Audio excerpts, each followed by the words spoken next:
festa di San Marco e quindi in qualche modo la festa, diciamo, della nostra associazione Popolo Veneto, e da un paio di anni l'evento si tiene a Settimo di Pescantina in questo luogo molto, insomma, suggestivo e meritevole, una villa storica, una villa antica veneta. E ringrazio naturalmente anche quest'anno il Comitato Pasque Veronesi, in particolar modo Maurizio Ruggero, Nicola Cavedini e tutti diciamo, gli organizzatori partecipanti, naturalmente anche i militi, nel senso che la mattina si sono tenute le celebrazioni all'interno appunto della memoria, del ricordo delle Pasque Veronesi, quindi di questo atto eroico e coraggioso del popolo veneto, appunto, in particolar modo veronese, e quindi con il rosario nella chiesa della villa e con gli spari, l'esibizione dei militi in divisa storica. Qua c'è l'amico Alberto Magagna con una divisa da schiavone, quindi da soldato della Repubblica di Venezia, in particolare schiavone perché venivano dalla Schiavonia, quindi dalla Slavonia, cioè scusate, dalla Dalmazia, dalle zone, diciamo, più a est della Repubblica di Venezia, e quindi avevano questo abito molto particolare, e quindi anche un fez, perché alcuni dicono che avevano il fez, sì, avevano il fez, e con il fucile, e poi c'era anche la schiavona che era una spada, e combattevano soprattutto in mare, ma anche hanno combattuto in terra eroicamente, tra cui a Verona durante le Pasque Veronesi.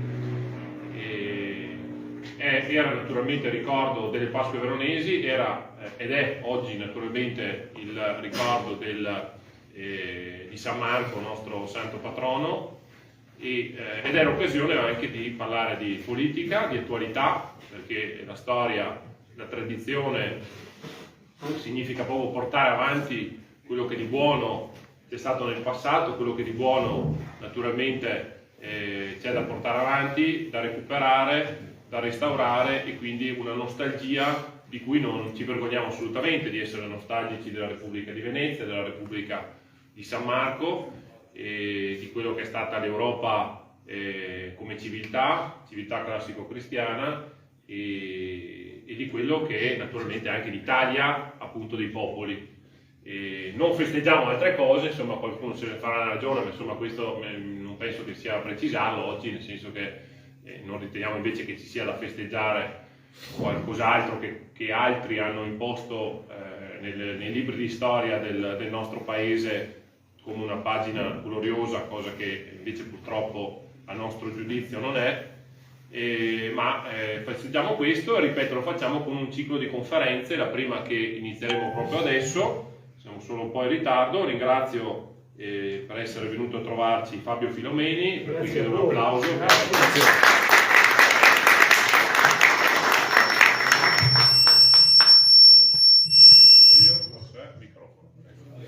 E lascerò naturalmente la presentazione più precisa a Alberto De Marchi, che condurrà la conferenza. Siamo in attesa anche che venga a trovarci Don Paolo Poli, un amico della nostra associazione, un sacerdote, per assistere ad alcune conferenze, e con l'occasione ho chiesto anche naturalmente di darci una benedizione che non guasta mai, e poi passeremo appunto a questa conferenza. Ce ne saranno altre due, come avrete visto. L'occasione è anche quella di promuovere dei libri, in particolar modo questo libro molto particolare, già dal titolo, Io come Chavez. Ci spiegherà naturalmente bene il senso e quant'altro i relatori, in particolar modo l'autore del libro. E ci ha fatto piacere e ci abbiamo tenuto a invitarlo. Ringrazio anche Alessandro Rancani, un applauso anche per lui, di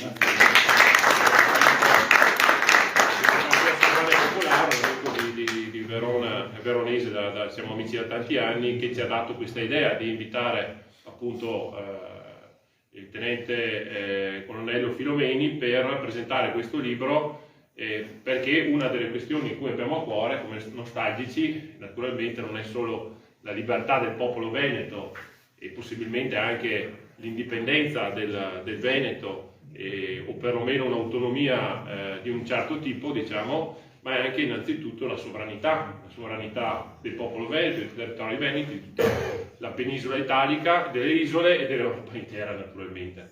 E quindi la questione della sovranità, che è evidente che questo libro e il percorso politico anche di Filomeni, ma anche la sua esperienza di vita, sono sicuramente un qualcosa di importante e interessante da sentire. Ci ha chiesto anche di mettere uno striscione con il suo movimento che ha costituito da poco, Europa Sovrana, Indipendente, e quindi insomma è chiaro che il tema è quello, per cui riteniamo fondamentale, soprattutto ai giorni d'oggi, a maggior ragione parlare di sovranità, perché quello che stiamo sentendo anche in queste settimane, in queste ore, insomma, di queste guerre, non solo quello che è il conflitto con la Federazione Russa, ma anche quello che in questi giorni, in queste settimane vediamo purtroppo di questo folle conflitto nei confronti dell'Iran sovrano e del Libano sovrano, è sicuramente di attualità e si intreccia naturalmente con quello di cui si parlerà oggi, di quello che abbiamo vissuto e viviamo sulla nostra pelle, perché naturalmente la questione della sovranità, per quello che riguarda i nostri popoli, il nostro territorio, è, sappiamo, una questione che è molto vicina a noi, anche se a volte nella vita comune ce ne dimentichiamo, ma basta andare qua vicini nelle basi di Vicenza o di Aviano per rendersi conto che è evidente che insomma da qualche decennio la sovranità è completamente stata schiacciata, oltre che da parte di altri organismi internazionali che mirano naturalmente a questo. E naturalmente ci saranno i nostri relatori con i vari interventi. Poi se qualcuno vorrà fare domande potrà farle, se qualcuno vuole, anzi vi invito a acquistare i libri, ecco il libro di Fabio Filomeni ad esempio si trova, ma anche altri libri della nostra associazione con la libreria di Giampaolo, c'è il gazebo lì fuori, c'è anche il gazebo tavolino del Comitato Pasque Veronesi, quindi chi volesse anche maggiori informazioni sulle Pasque Veronesi, volesse acquistare il DVD del film, le bandiere contarine, la bandiera contarina e quant'altro, ovviamente anzi vi invito a approfittarne, perché poi naturalmente si può avere molte più informazioni oltre a quelle che cercheranno di dare i nostri relatori oggi. Ecco. Quindi lascio la parola a Alberto e poi se dovesse arrivare nel frattempo Don Paolo fuori ci fermiamo un attimo e facciamo la cosa. Ecco. Grazie.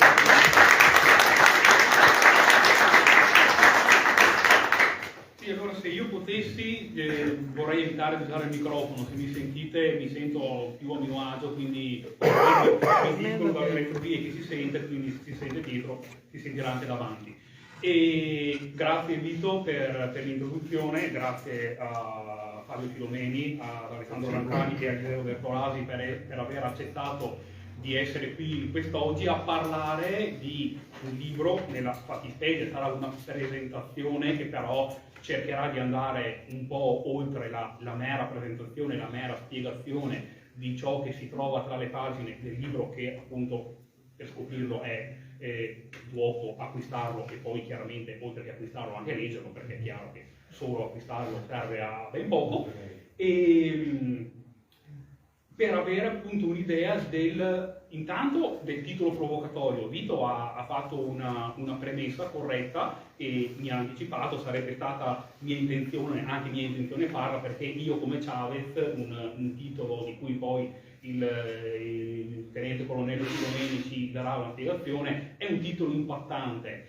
ed è bello, secondo me, il concetto molto curioso, molto particolare è dell'utilizzare, in senso chiaramente non utilitaristico, ma prendere a modello un personaggio che tanto ha significato per le lotte per un determinato tipo di libertà e per un concetto di sovranità vera e di indipendenza in ogni senso, indipendenza economica, indipendenza politica e geopolitica e indipendenza strategica, come un personaggio che noi potremmo considerare completamente, per certi versi o molto, al di fuori o al di là di quello che è il nostro concetto, la nostra comprensione, anche il nostro spirito per certi versi, in realtà possa essere molto più equiparabile e molto più considerabile, vicino per certi versi, per certi aspetti a noi. Chiaramente Fabio Filomeni utilizza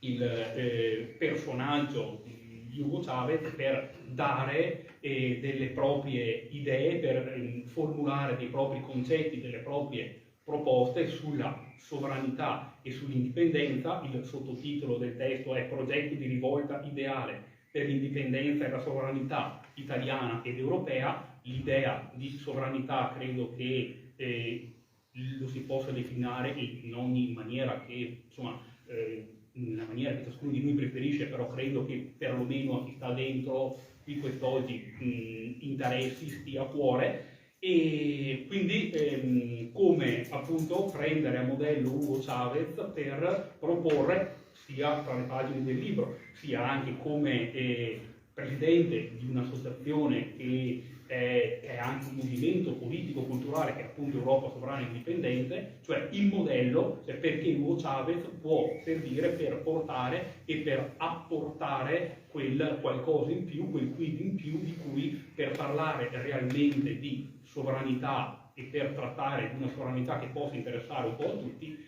è utile, serve. Quindi io passerei direttamente la parola a Fabio Filomeni, intanto per spiegarti il perché del titolo Io come Chavez e poi che cosa c'è tra le pagine dei capitoli di Io come Chavez, perché lei molto simpaticamente e si scusa quasi con Hugo Chavez alla fine dicendo: mi perdonerà Hugo Chavez se ho approfittato del suo nome per parlare alla fine di una proposta mia, se di lui ho trattato ben poco nell'introduzione, nella postfazione e nella copertina e sul libro.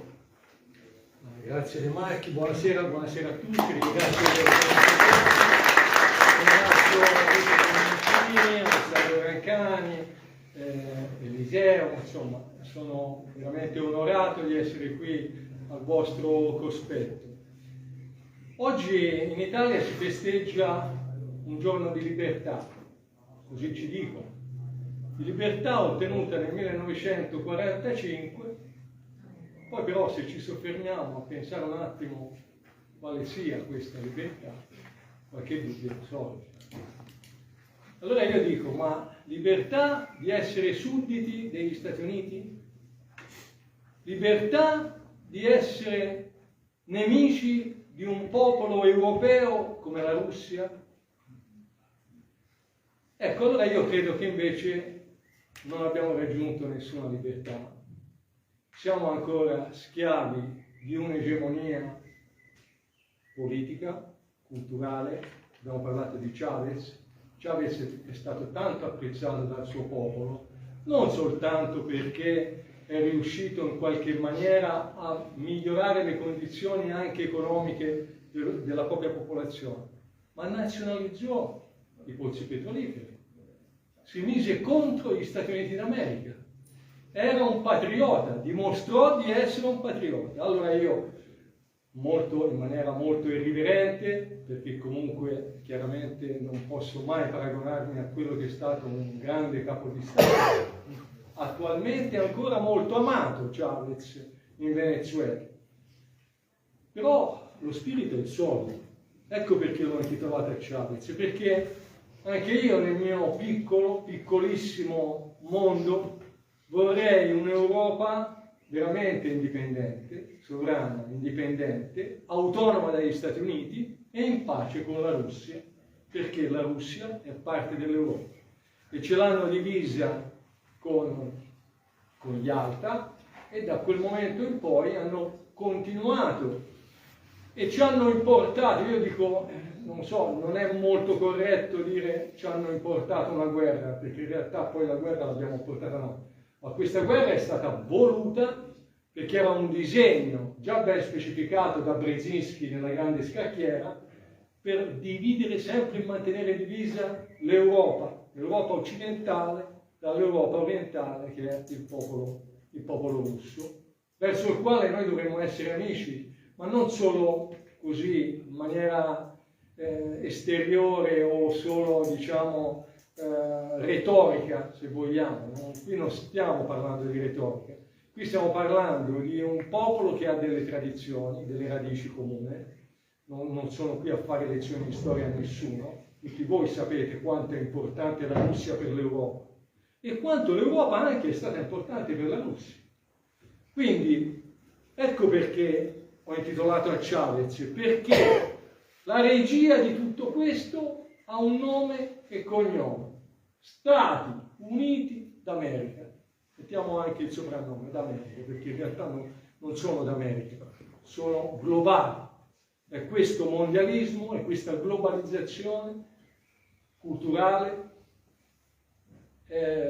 economica, finanziaria, alla quale siamo continuamente sottoposti, ed ecco perché oggi qui festeggiamo San Marco, certo, e non il giorno della liberazione. Questo intanto per risponderti a questa domanda.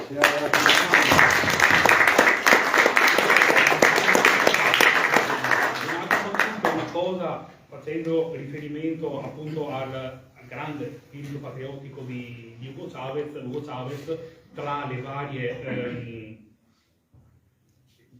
vari concetti contro cui, oltre che personaggi in carne ed ossa, contro cui si è battuto, c'è stata la presenza di molte lobby. È un nome, no? La lobby, che tante volte quando si parla, si utilizza questo termine, si ritiene, insomma, si rischia di scadere o di farsi accusare di essere complottiste, no? Pensi che esistano le lobby, pensi che ci siano delle cose, dei governi sovranazionali, cose che obiettivamente ci sono, non serve neanche essere troppo complottisti per accettare una cosa del genere.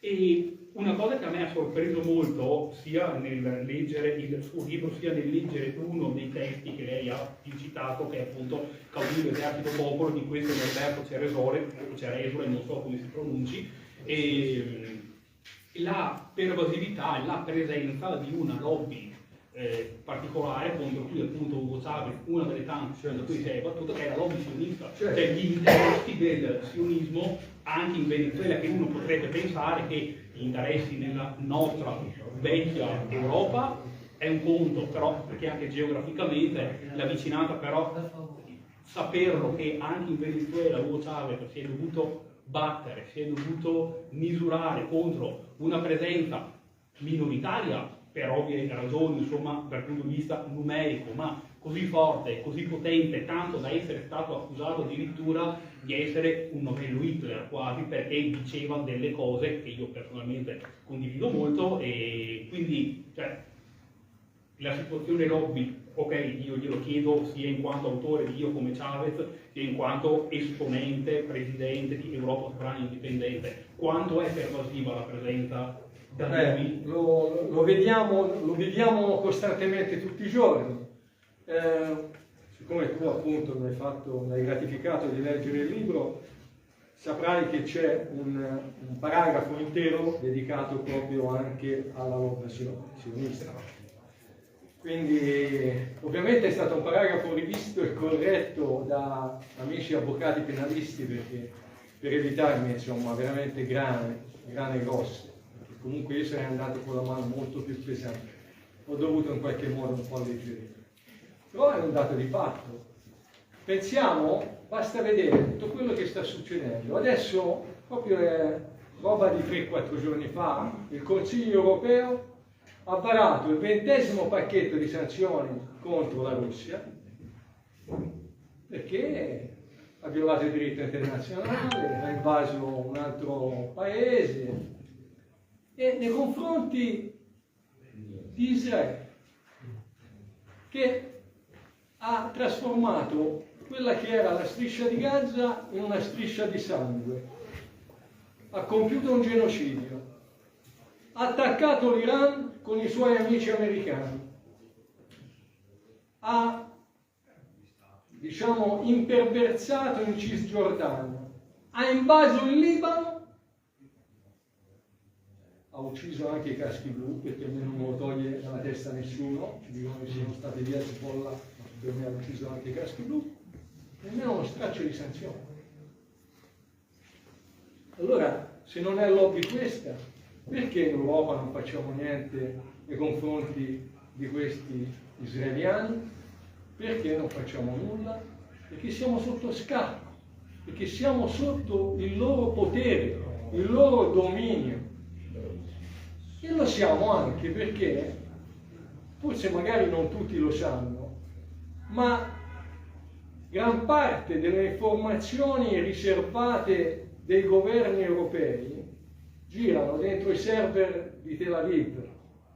Quindi loro sanno esattamente cosa pensiamo, sanno esattamente cosa pianifichiamo, e non a caso quella specie di tornado nel Lago Maggiore dove è affondato quel panfilo, perché è vero, molto strano, no? Che avvenga tutto questo. Lì c'erano gli israeliani, c'erano anche i nostri 2 agenti dell'AISI che purtroppo saprebbero tante cose che non ci possono più dire, ma sicuramente anche lì si potrebbe riunire un po' i famosi puntini per avere poi un disegno completo, perché lì si parlava dell'attacco anche all'Iran. Questi non sono complottismi, è stato detto anche dal responsabile, dal direttore del servizio segreto più potente del mondo, che è il Mossad.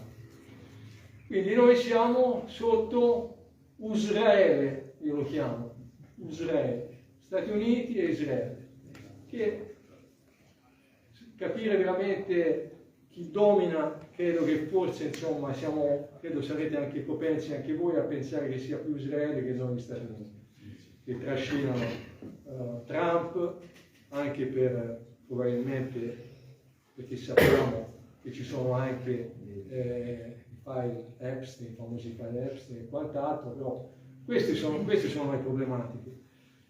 E allora io nel libro l'ho scritto, bisognerebbe in qualche modo cercare di lavorare uniti per depotenziare queste grandi lobby, questi grandi poteri, questi forti poteri che condizionano poi la vita anche di tutti noi, perché con queste scelte geopolitiche dei governanti, non solo l'Italia, ma vediamo l'Europa, che continuiamo a mandare aiuti economici, finanziari e ad armare uno Stato contro l'unica nazione che ora stiamo andando verso una, non voglio usare termini catastrofistici, ma sicuramente, lo dicono tutti, sarà una delle crisi energetiche mondiali più grosse che si possano essere avute, e l'unica nazione che ci avrebbe potuto dare una mano vendendoci il gas e il petrolio a basso costo è la Russia. E noi continuiamo invece a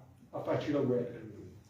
Quindi ecco, questo non so se hai un'altra domanda. Io volevo fare, prima di passare la parola ad Alessandro Rancani di Democrazia Sovrana Popolare, fare anche un inciso così, una questione di curiosità. Siamo all'interno di un contesto questa mattina ad anticipare la nostra venuta qui, c'è stata la recita del Santo Rosario. Io personalmente non ho potuto partecipare, io sono cattolico e quindi io penso sempre che ci siano anche un tempo, cioè fino a quello sconvolgimento, fino a quello che qualcuno ha chiamato il 68 della Chiesa, cioè il Concilio Vaticano II, e si pregava anche, rimanendo nell'ambito sionismo, giudaismo, che sono due cose chiaramente due facce della stessa medaglia, per la conversione. Il venerdì santo si pregava per la conversione dei giudei, non perché gli si volesse male, cioè loro a noi probabilmente vogliono molto male, la tensione da parte nostra c'era.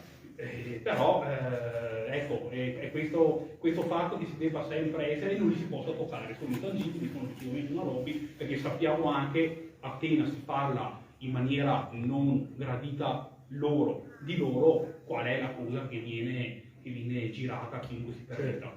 E quindi io, auspicando che dopo ci siano delle domande per Fabio Filomeni, chiederei di intervenire ad Alessandro Rancani. Sì, grazie.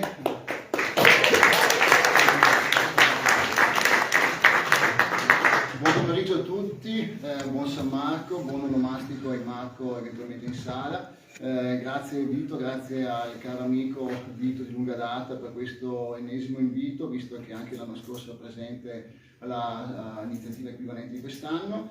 Questa è un'iniziativa che ovviamente mi onora presenziare, perché per popolo veneto San Marco non è solo un motivo di festa, ma è anche il giorno più importante di tutto l'anno, perché celebra proprio il santo patrono della nostra regione.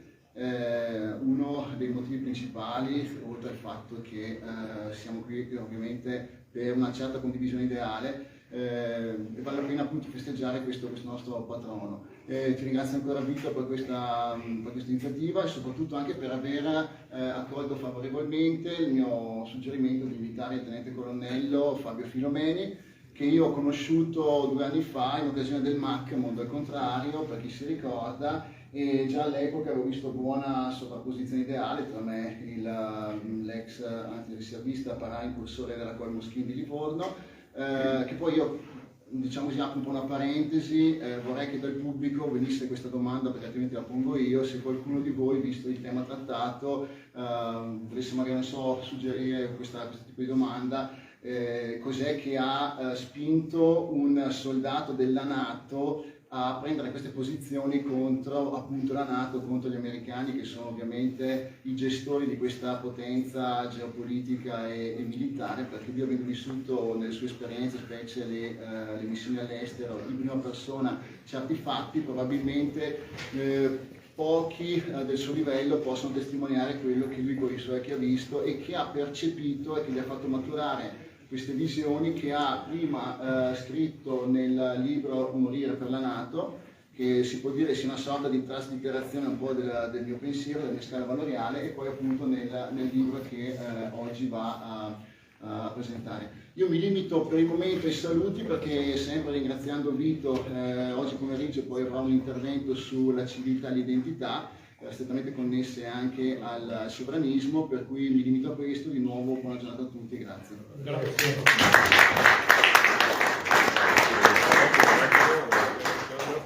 È venuto a trovarci Don Paolo Poli e oggi per noi come abbiamo detto, la festa di San Marco, e chiederei insomma di fare 2 parole, se vuole anche darci, anzi soprattutto una benedizione più. Insomma, prego. Poi il microfono, come si vuole.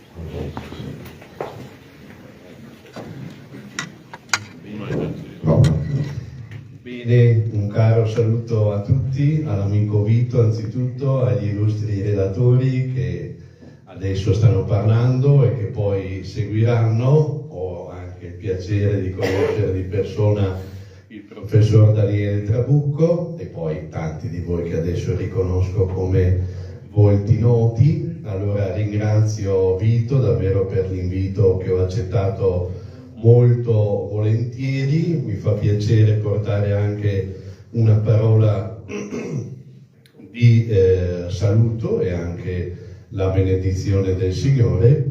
È importante secondo me oggi celebrare le Pasque veronesi, soprattutto nel contesto attuale in cui viviamo. Davvero ne parlavo anche con diverse persone, anche questa mattina alla Santa Messa, a tante persone di cui ho parlato delle Pasque veronesi, pochissimi davvero conoscevano l'episodio, e allora mi hanno chiesto, è stato modo anche di iniziare discorsi importanti su quelli che sono i nostri veri valori, su chi voleva invece sottrarceli con la forza, con la violenza e poi con l'insipienza subdola che corrompe le coscienze, che tanto ai noi ha successo oggi. E invece per questo è proprio importante tenere fermo il punto sulle nostre grandi Pasque veronesi, su questo episodio di popolo, di nobiltà, di fede, soprattutto che ha accomunato le nostre genti venete e in particolare noi veronesi. E quindi davvero invochiamo l'intercessione della Regina di tutti i Santi, la Beata Vergine Maria e di San Marco Evangelista. In nomine Patris et Filii et Spiritus Sancti. Amen. Ave Maria, gratia plena, Dominus tecum, benedicta tui mulieribus, et benedictus fructus ventris tui, Iesus. Santa Maria, Mater Dei, ora pro nobis peccatoribus, nunc et in hora mortis nostre. Amen. Gloria Patri et Filio et Spiritui Sancto. Sicut in principio et nunc et semper, et seculum. Amen. Sancte Iosef, ora pro nobis. Sancte Piequinte, ora pro nobis. Sancte Piedecime, Sancte Marce, ora pro nobis, Sancte Marce, ora pro nobis, Sancte Marce, ora pro nobis. Dominus vobiscum, benedicat vos omnipotens Deus, Pater et Filius et Spiritus Sanctus. Amen. Buon proseguimento. Io prima di affidare la teoria finale ai interventori farei rispondere a quella domanda che è a posto. No, ma è giusto, è una domanda, a me visto te, ci siamo dire che domanda. No, rispondo volentieri perché in realtà mi sono guadagnato l'epiteto di rinnegato, scrivendo questo libro soprattutto, perché è un libro critico sulla NATO. Poi nel libro in fondo, non so, avete magari visto che ho riportato anche un episodio che io il 23 di novembre del 2022 avevo poi riconsegnato una medaglia che mi era stata conferita proprio sotto comando NATO, l'ho rispedita all'ambasciata degli Stati Uniti questa medaglia. Perché in quella data? Perché il giorno precedente c'era stata l'Assemblea Generale della NATO a Lisbona, erano trascorsi circa 6 mesi dall'inizio dell'operazione speciale e l'Assemblea della NATO aveva decretato con una risoluzione la Russia uno Stato terrorista. Allora, siccome se noi tutti possiamo andare a visitare il sito della NATO, c'è scritto che proprio all'inizio la NATO è un'organizzazione politico-difensiva che persegue la pace. Allora, persegue la pace, però contestualmente fa una risoluzione che decreta uno Stato, dopo che da 6 mesi sono iniziati, va bene, i combattimenti, lo decreta già terrorista, quindi non c'è, a mio avviso, assolutamente nessuna intenzione di ricercare questa pace, anzi, semmai noi sappiamo che questo termine terrorista è utilizzato soprattutto dagli Stati Uniti d'America per identificare quelli che definiscono anche stati canaglia, per poi dopo passare successivamente a una fase anche magari di attacco militare diretto, quindi eravamo nel 2022, ora magari col senno del poi abbiamo visto che preferiscono far morire gli altri, soprattutto in Ucraina, però avevo appunto scritto questo libro, ho restituito la medaglia, e una rivista, tra l'altro a noi cara perché Folgore è una rivista dei paracadutisti, fece un articolo dove disse Filomeni rinnega la NATO. Ho chiesto le scuse perché Filomeni non ha rinnegato niente, perché io ho conosciuto 2 NATO, una fino al 1989, quindi io mi ero arruolato nel 1982, dall'82 all'89 la NATO era una cosa, dopo la caduta del muro di Berlino è diventata un'altra. Quindi se c'è qualcuno che ha veramente rinnegato le origini e se vogliamo ricondurre al 1949 in un contesto geopolitico assai differente, il mondo era diviso in 2 blocchi, capitalismo contro il comunismo eccetera, ma la NATO aveva una funzione. Dopo l'89, l'ho provato per esperienza personale, noi siamo andati a fare tante operazioni di guerra, perché le chiamano missioni di pace, ma di pace c'è solo il nome forse, in realtà di pace non c'è niente, io non ricordo mai di aver portato pagnotte o caramelle ai bambini. Quindi avevamo 10 caricatori pieni da 30 colpi di 5,56, granate, lanciagranate e ogni cosa quando andavamo in quelle operazioni. E allora ecco che dico, ma rinnegato? No, ha rinnegato la NATO, si è trasformata in uno strumento operativo alla mercé della nazione con il potere più destabilizzante del mondo, lo vediamo sotto gli occhi tutti i giorni, di quello che gli Stati Uniti riescono a fare con la loro egemonia. Quindi non credo che ci sia da aggiungere altro, io la coscienza ce l'ho a posto, nel senso il libro l'ho scritto, lo riscriverei altre 100 volte, non mi ritengo neanche un filo russo, mi ritengo un filo europeo. Abbiamo fondato insieme ad altri 3 amici Europa Sovrana Indipendente proprio perché riteniamo che il futuro non può essere quello di ritornare indietro alle piccole sovranità. Oggi viviamo in un mondo che sta andando verso il multipolarismo, no? Dove contano le superpotenze di livello continentale, gli Stati Uniti, la Cina, l'India, la stessa Russia, un domani l'Africa, un domani l'Africa. Allora, diciamo in questo ambito di dimensioni, che poi ne fanno le superpotenze, ritornare indietro, gli staterelli, dividerci. Guardate, io non apprezzo l'Unione Europea, tanto. Abbiamo parlato prima di lobby, quindi secondo me lì si annidano molto le lobby. Però l'Europa unita, possiamo dire confederata, non questa Unione Europea che non è un'Unione Europea politica, è solo economica, ma che ha permesso che l'economia sopravvalsasse la politica. Cioè, qui non si fanno più gli interessi delle persone, gli interessi della comunità, si fanno gli interessi dei potenti.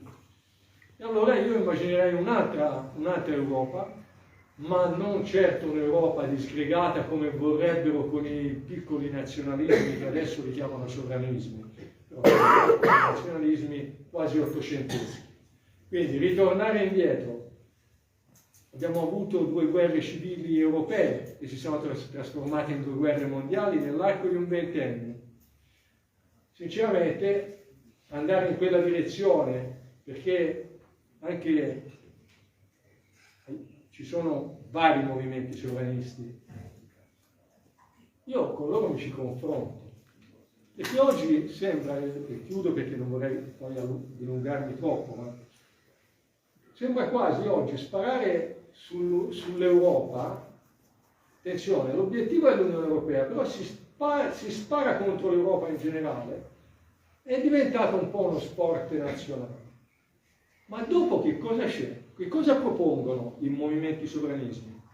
Cioè, qual è il futuro? Perché si può anche distruggere, però poi mi devi far vedere qual è la tua intenzione, che cosa vuoi costruire, quale futuro vuoi costruire. E allora, oggi come oggi, è una questione, come diceva Marcelo Guglio, un politologo argentino, è una questione di soglia di potere. Quando si parla di sovranità, si parla anche di indipendenza. Adesso c'è un movimento che indipendenza, adesso, che prima era indipendente, ora forse sarà dipendente, però il movimento indipendenza, la parola, l'indipendenza, la sovranità, non si può avere se non si raggiunge una soglia di potere minimo tale da garantirti l'indipendenza, altrimenti finisci subordinato a un'altra superpotenza.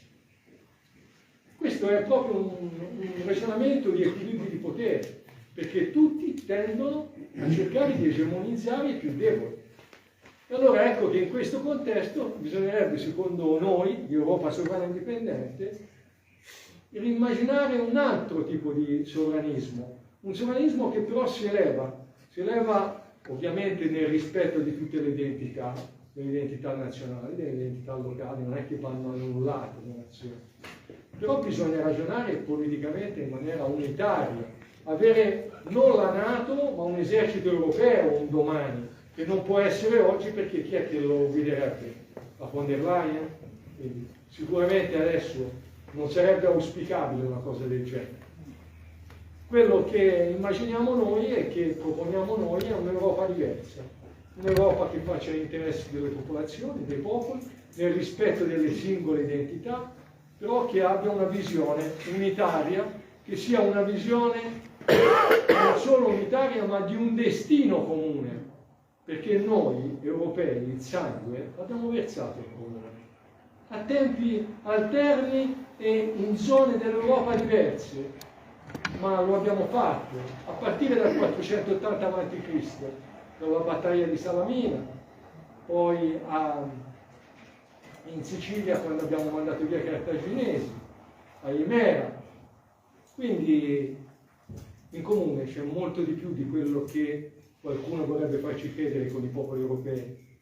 E non è neanche vero che gli ucraini e i russi che dicevo prima ci hanno importato questa guerra, perché non era una guerra tra slavi, ma neanche tra europei, perché Russia e Europa.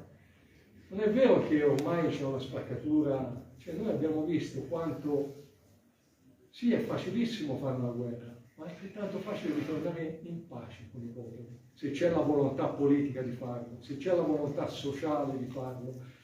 E i popoli per natura non sono fatti per fare la guerra, i popoli sarebbero per fare la pace. Il problema è che sono le leadership, che sono le classi dirigenti che hanno gli interessi che i popoli si scambiano. Quindi noi speriamo che si riesca in qualche modo a invertire questo. Lo facciamo parlando, non abbiamo altri mezzi, lo facciamo parlando e immaginando veramente un'altra Europa. Grazie.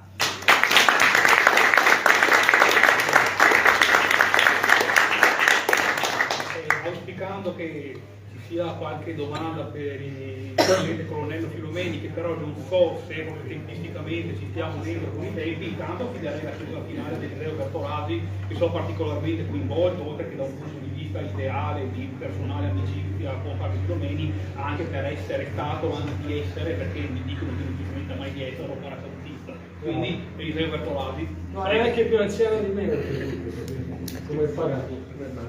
Va bene. Grazie a Vito Comencini per l'invito. Per me è sempre un piacere poter tornare in queste bellissime terre venete, bellissime, io aggiungo anche sacre.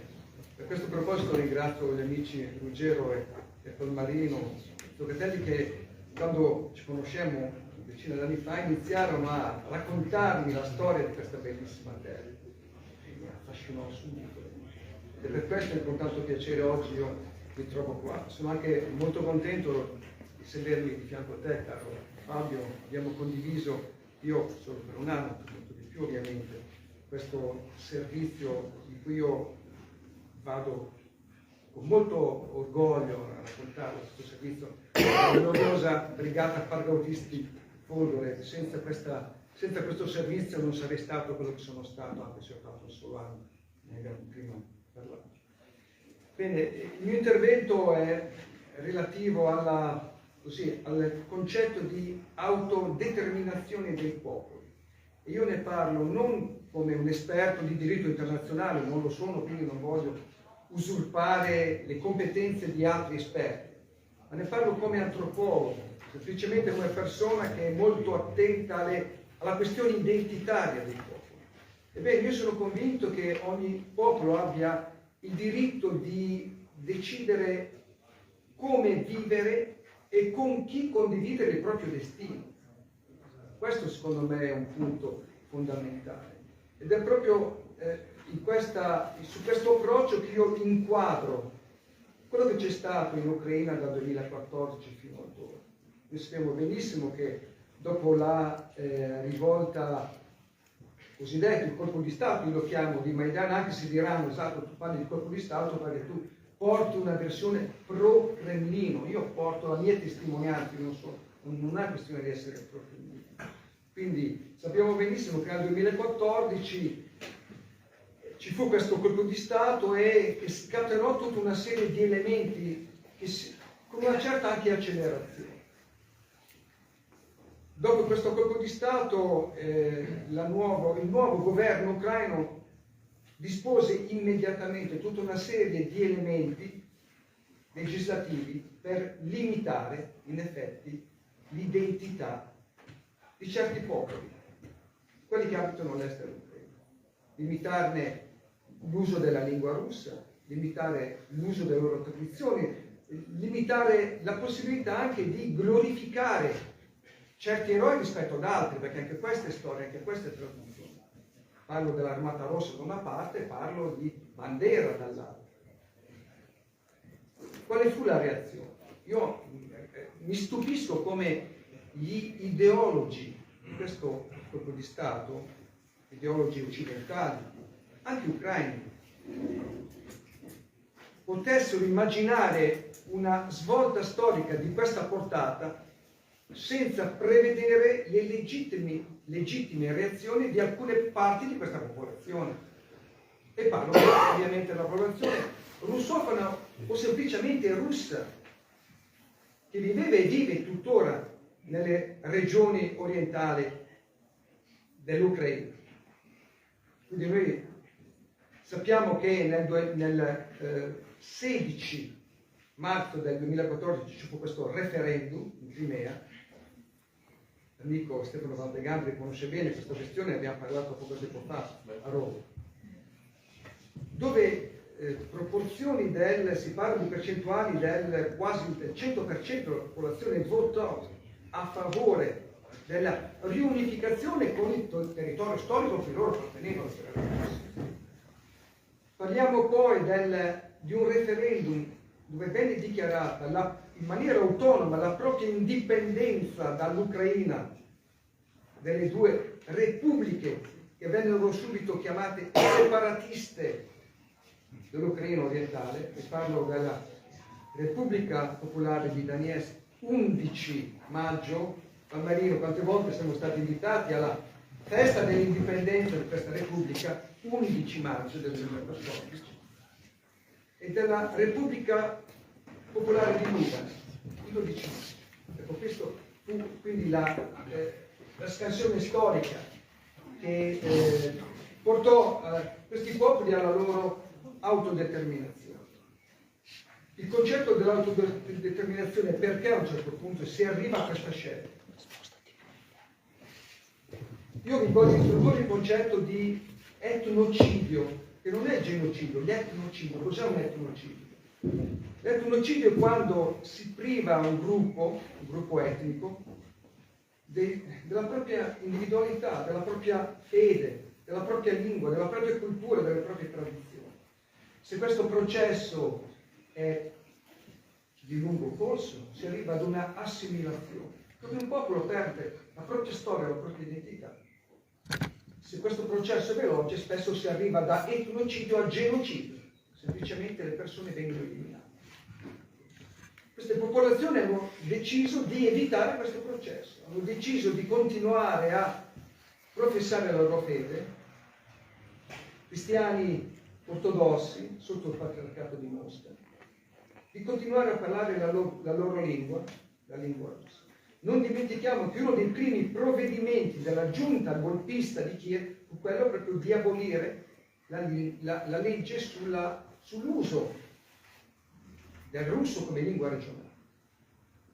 Si arrivò agli accordi di Minsk, ma gli accordi di Minsk alla fin fine non vennero rispettati. Non lo dico io, mi direbbero tu la tua versione è sempre proprio mia. No, l'ha detto la Merkel, l'ha Hollande, quando ha dichiarato noi abbiamo sottoscritto questi accordi, ripeto, dei capi di Stato sottoscrivono degli accordi in modo consapevolmente di dire qualcosa di non vero. In maniera consapevole hanno sottoscritto un accordo che serviva solo per dare tempo all'Ucraina di armarsi, perché armarsi, chi si arma lo fa per fare una guerra. Quindi, questo non lo dico io, non è una versione mia, sono i capi di Stato che hanno sottoscritto questi accordi che l'hanno detto. E alla fine cosa prevedevano questi accordi? Prevedevano la reintegrazione delle due repubbliche di Lugansk e di Donetsk all'interno dell'Ucraina. Addirittura, pensate, cioè l'Ucraina, non rispettando questi accordi, ha di fatto perso la possibilità di reintegrare ancora questi territori nella propria composizione. Semplicemente chiedevano il diritto sacrosanto, noi diciamo, di poter parlare la loro lingua e di poter essere governati da degli amministratori locali. A Milano che abbiamo? Abbiamo un milanese, mi sembra, no? In Veneto che abbiamo come amministratore, come alla regione Veneto? Abbiamo di Veneto. Cioè, semplicemente chiedevano qualcosa che è assolutamente legittimo. Questo venne chiesto, non venne concesso. E da qui si va alla guerra, eccetera, eccetera. Allora io sono appena tornato, 3 settimane fa ero a Donetsk, vi racconto com'è la situazione in prima persona. La città è costantemente sottoposta ad attacchi di droni. Prima c'erano le artiglierie, poi ci sono gli HIMARS, ci sono gli Scalp, sono missili molto più potenti, forniti dall'Occidente, E adesso ci sono anche i droni. I droni è oramai qualcosa di continuo, costante, ogni notte, ogni giorno c'è la possibilità di essere attaccati dai droni. La città vive costantemente in crisi di approvvigionamento idrico, al punto che, parlo di 2 ore di acqua, parlo dei rubinetti, quando esce l'acqua dei rubinetti, 2 ore al giorno, al punto che l'amministrazione della città è stata costretta a distribuire nel perimetro cittadino, per il perimetro urbano, dei grandi contenitori coperti, perché le temperature vanno meno 10 sotto zero, quindi se non fossero coperti l'acqua non è più, diventa ghiaccio, non può più essere presa, scaricata, dove inseriscono con delle autobotte dell'acqua e la gente può poi riempire. Questo è il modo in cui vive la città di Mestre. 11 anni di guerra, 11 anni dove, io l'ho detto più di una volta, il vero eroismo autentico non è solo andare sul fronte a combattere, ma è anche rimanere, testimoniare, non andarsene. Nonostante tutto, non andarsene, rimanere e credere in un futuro migliore. Ecco, questo è una delle grandi forme, secondo me, di eroismo, oltre che quella combattere sui aerei. Qui concludo il mio intervento, se qualcuno poi vuole avere qualche informazione ulteriore su come adesso come in questo momento è la situazione nel Donbass, sono qui a vostra disposizione. Grazie.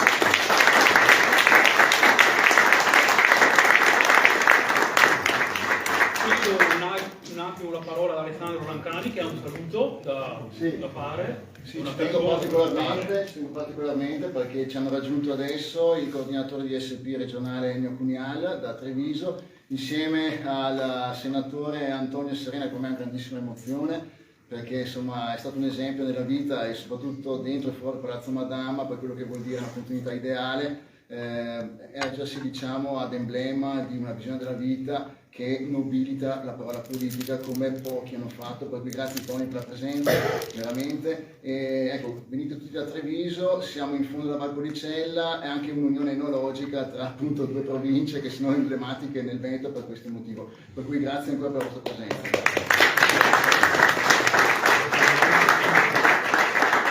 Preciso anche che Antonio ci onora, ma fa parte del coordinatore regionale di Europa Sovrana Indipendente. Quante Ho cose dato questa brutta notizia. Fabio, tante cose in comune. Grazie Antonio per essere venuto. Il tempo è tiranno, quindi se c'è facciamo tempo fare qualche domanda. Se c'è 10 minuti. Io vi ricordo sempre che il libro, io come Chavez, insieme ad altri titoli, è disponibile all'acquisto al gazebo affrontato all'esterno qui fuori, e quindi è gestito dalla libreria dell'amico Giampaolo Battaglini, e quindi se io intanto ne approfitto e ringrazio Vito Comicini di avermi dato la possibilità di moderare una conferenza di questo livello. Io mi auguro insomma di non averlo abbassato troppo a questo livello. Ringrazio Alessandro, ringrazio Eliseo e ringrazio il tenente colonnello Filomeni, vi chiedo un applauso cumulativo per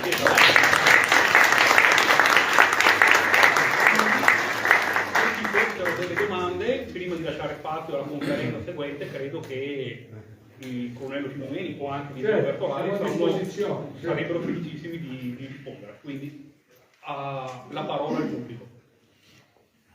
Volevo chiedere quali stati dell'Ucraina sono stati fatti il referendum del 2014? Perché questa cosa? Quali stati? In quali regioni dell'Ucraina, dell'est dell'Ucraina, sono stati fatti il referendum del 2014? Erano 2 oblast. Parlo dell'oblast in Russia, della regione di Donetsk e della regione di Lugansk, che dichiararono in maniera unilaterale la loro indipendenza dall'Ucraina, da Kiev, dalla capitale. Cosa comportò questa scelta unilaterale? Comportò che a breve iniziò la cosiddetta ATO, antiterroristica operazione antiterrorismo. Come io più una volta ho detto, quando gli ucraini arrivarono e iniziarono a martellare di colpi la popolazione civile, io ero lì, non ho mai visto terroristi in queste 2 repubbliche, secessionisti, ho visto tanta popolazione invece che soffriva. Ci fu questa reazione immediata da parte delle autorità di Kiev. Quindi, ripeto, la sua domanda era la Repubblica, che poi divenne Repubblica Popolare di Donetsk e Repubblica Popolare di Lugansk, ok? Che nel 23-27 settembre del 2022, tramite referendum, diventarono parte costitutiva della Federazione Russa. Ci fu un referendum in quei giorni, quindi parlo del 2022, 23 e 27, lo ricordo queste date. Io tra l'altro ebbi l'onore, la possibilità, ero già lì sul posto, di essere invitato come osservatore. Mi venne proposto, tu sei qui, ti va di fare l'osservatore? Non ci sono ancora osservatori internazionali, intanto che arriveranno, se il primo giorno vuoi fare l'osservatore saremo ben felici. Quindi ho avuto modo proprio di seguire questo processo elettorale straordinario, una pagina di storia enorme in cui questa gente con grande entusiasmo votava per il ritorno, per poter far parte della Federazione Russa. Io ricordo che addirittura l'amministrazione della DNA di Donetsk, quindi ho seguito le elezioni della Donetsk Narodna Repubblica, decise di effettuare queste votazioni fisicamente attraverso dei seggi mobili che si muovevano attraverso la città, raccogliendo, se vogliamo, le persone a livello di strade, di piazze, di quartiere, per evitare una risposta militare da parte degli ucraini. Ricordo che il giorno 22 ci fu un attacco terribile sul mercato di Donetsk, attacco che io ebbi modo di documentare, una cosa terribile, una carneficina impressionante. Tu ricordi il Critirino, no? Proprio lì dove c'erano le signore che vendevano i fiori, no? Venne colpito un autobus e vennero centrati dei chioschi, una cosa terribile, il giorno prima delle elezioni. Quindi immaginate se raccogliere le persone in centri elettorali di alto profilo o di alta densità, cosa sarebbe successo. Quindi fecero questa cosa. Io ricordo benissimo quando con i seggi venivano le persone invitate a votare e veniva detto spostatevi, mettetevi sulla panchina che c'è dietro, votate, noi non vogliamo vedere il vostro voto.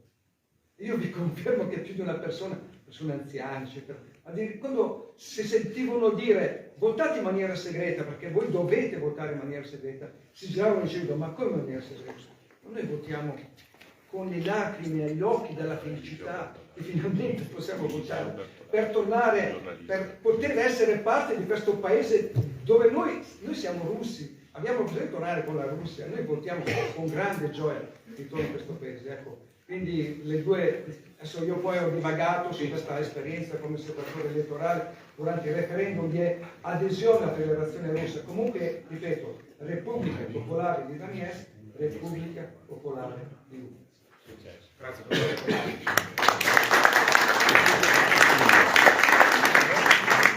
Ci comunicano dalla regia che abbiamo tempo per un'altra domanda, una sola, che c'è ben volentieri e c'è. Io ho seguito il discorso che la città di Donetsk era bombardata dall'artiglieria, però come si era spostato il fronte e non arrivavano più i colpi di artiglieria. Hai detto poco fa che c'è il pericolo dei droni, ma ci sono nuovi droni, nuovi tipi di colpi di artiglieria più lontani, perché prima sparavano con i cannoni che facevano 10 km, per cui se non è vicino il fronte non arrivava. Dico, è cambiato il tipo di bombardamento. Perché... Allora io ricordo quando iniziò nel 2022, Fabio Correggimi, secondo me, delle formazioni come militare, che tu sei più esperto di me. A un certo punto si iniziò a valutare la possibilità di dare certi tipi di tank, poi certi tipi di missili, cioè c'è stata una progressione sempre con armi più potenti. Ma questo perché? Perché la presenza russa ha fatto sì che la linea del fronte si spostasse ovviamente verso ovest. Quindi servivano, mentre prima, quando iniziarono a ragionare sugli ovici, cos'erano quei 150 di barenate, potevano colpire la città perché spostavano, quindi servivano degli obici più potenti per coprire la distanza. Poi gli obici probabilmente non erano più utilizzabili, hanno iniziato con i missili, che adesso gli HIMARS, gli Scalp, eccetera, che colpiscono la città. Addirittura io ho fatto anche delle foto l'8 di marzo di quest'anno con uno Scalp 2, mi sembra lo Scalp francese, non dovrebbe essere francese, hanno tirato giù un ospedale pediatrico, il Kievsky Prospect, c'è anche la via, cioè Kievsky Prospect e con tutto quello che c'era di fianco, completamente raso, non raso solo, come che distrutto da questo missile. Quindi adesso sì, adesso ci sono questi droni, e poi ripeto, non sono un esperto proprio materialmente di armi da questo punto di vista, o di droni, però oramai coprono delle distanze di decine e decine di chilometri, al punto tale che io vi confermo in questo momento non c'è un punto della città di Donetsk dove una persona possa sentirsi sicura. Cioè io oggi esco a fare spesa, mia moglie esce a fare spesa, spero che non venga. Poi, ovviamente c'è una possibilità su, non lo so, 1 milione che possa essere centrata da un drone, anche perché il drone non fa dei disastri, non è un HIMARS che tira giù un intero edificio, colpisce una macchina, colpisce un chiosco, colpisce un autobus, però colpisce e fa dei morti. Come i cecchini a Sarajevo? In un certo senso, ma è ancora più potenziata la cosa. Perché il cecchino è molto vicino. Il cecchino prevede la presenza del cecchino lì, il drone invece, chi usa il drone può essere Tantissimo. in qualsiasi punto del mondo. Ma come mi diceva Eliseo, la guerra dei droni ha rivoluzionato il campo di battaglia, perché adesso veramente nessuno può definirsi sicuro, perché non si vede da dove il nemico o comunque da dove parte la minaccia, da dove è presente la minaccia. Quindi questo è il problema. Scusi, volevo chiederle una cosa, Andiamo. un'analisi politica veloce su questo flusso di denaro enorme che viene dato dall'Europa per alimentare questa guerra. Forse è anche dato dal fatto che l'Europa non può accettare l'autodeterminazione delle regioni. Cioè questo volere, oltretutto poi di uno Stato che non è europeo. Allora. Quindi volevo capire il perché di questi finanziamenti continui, miliardi dati per una guerra che non ha un'evoluzione sperata e che ha una narrazione assolutamente falsa. Come giustamente ha detto Fabio, servirebbe una conferenza solo per rispondere alla sua domanda. Però, allora, l'autodeterminazione, ormai non si parla più di autodeterminazione, si parla di due entità, di due repubbliche che sono parte assolutamente integrale della Federazione Russa. Quindi ormai sono due entità, e russofile anche queste sono russe e russe, sempre state russofile, ma prevalentemente anche russe, cioè abitate da persone che dall'altra parte del confine avevano e hanno ancora il papà, la mamma, il fratello, la sorella, c'era un confine. Cioè, è questo il concetto che voglio dire. Quindi il discorso dell'autodeterminazione ormai è stato superato, queste sono parti integrali della Federazione Russa. E credetemi, per chi conosce la Russia e conosce la mentalità dei russi, Aldegander, tu mi confermi eventualmente, è impensabile che si possa tornare indietro da questo punto di vista. L'Europa può fare quello che vuole, può continuare ad armare, ma queste due regioni non torneranno, come la Crimea, non torneranno mai più all'interno. Quindi i politici saggi dovrebbero capire questa cosa e smetterla di continuare a tormentare questo popolo, soprattutto tormentare il popolo ucraino. Non la Russia, perché poi alla fine tormentano. Se io mando soldi all'Ucraina per continuare a mandare dei giovani ucraini a morire come carne di cannone su delle trincee, quello è il concetto, dovrebbero smetterla e prendere atto di questa situazione. La situazione oramai è stata, diciamo, definita anche da questa adesione delle due repubbliche all'interno della Russia. Se l'Europa e l'Ucraina volevano l'Ucraina nei confini del 2014, prima del Maidan, esclusa la Crimea, dovevano semplicemente implementare gli accordi di Minsk, come ho detto prima. Era semplicissima questa cosa. Gli accordi di Minsk prevedevano la reintegrazione di queste due repubbliche autonome all'interno dell'Ucraina e la cosa non sarebbero evitati lutti, sofferenze, distruzioni, tutto sarebbe stato evitato. Ma non c'è mai stata la politica occidentale di implementare questo accordo. Come ho detto prima, non lo dico io perché io sono nessuno, ma l'ha detto la Merkel e Hollande che non c'era questa volontà politica. Grazie.